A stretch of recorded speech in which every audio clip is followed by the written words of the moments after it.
Bonjour et bienvenue pour notre point hebdomadaire, et puis aujourd'hui en l'occurrence ça sera même le point trimestriel car c'est la journée des 4 sorcières, le premier trimestre 2014, donc qui s'achève sur les marchés dérivés cet après-midi. Alors ce matin, très classiquement, les cours ont été tirés artificiellement pour faire compenser au plus haut les futurs sur l'indice DAX qui perd quand même 3% depuis le 1er janvier. Sur l'Eurostoxx également, tiré à la hausse, gain de 1% depuis le 1er janvier. Et à Paris, eh bien, le CAC 40 a été tiré vers 4343, histoire de refermer le gap ouvert à la baisse il y a une dizaine de jours. Voilà, donc une séance extrêmement classique, où on pressentait d'ailleurs dès la veille qu'il y aurait certainement, sauf accident, un biais fortement haussier, confirmé dès hier soir à Wall Street. Alors pour Wall Street, là, les scores sont assez disparates, et si vous avez mis des billes là-bas, vous n'avez pas gagné grand-chose, puisque le Dow Jones perd un peu plus de 2%, le S&P gagne 1,20, tiens, exactement comme le CAC, et c'est le Nasdaq qui se détache avec un gain de 2,5%.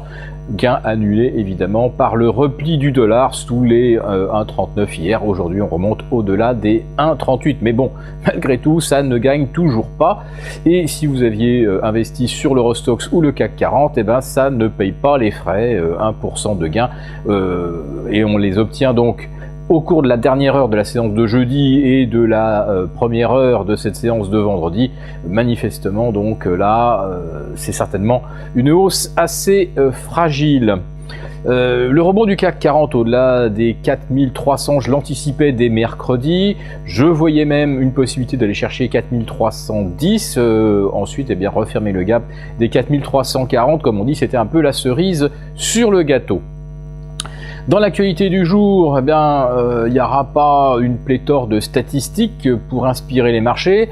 On assiste toujours à une escalade verbale avec l'histoire ukrainienne, puisqu'on est aujourd'hui sur de nouvelles menaces de sanctions. Et puis nous avons également S&P qui abaisse la perspective sur la note russe. Bref, on voit bien que le torchon brûle, mais le marché pour l'instant ne veut entendre évidemment aucune mauvaise nouvelle, et il n'entendra rien, strictement rien, même s'il y a des fusillades en Ukraine comme mardi, il n'entendra rien jusqu'à 16h. Après, eh bien après ça sera une autre histoire, et là on va commencer évidemment à regarder peut-être un peu plus les fondamentaux, un petit peu plus également les perspectives trimestrielles, des perspectives qui sont révisées là aussi sans que les marchés n'y accordent la moindre attention, perspectives révisées à la baisse depuis plusieurs semaines. Et puis pour faire du conjoncturel, sachez que le trafic de conteneurs dans les grands ports américains est en repli,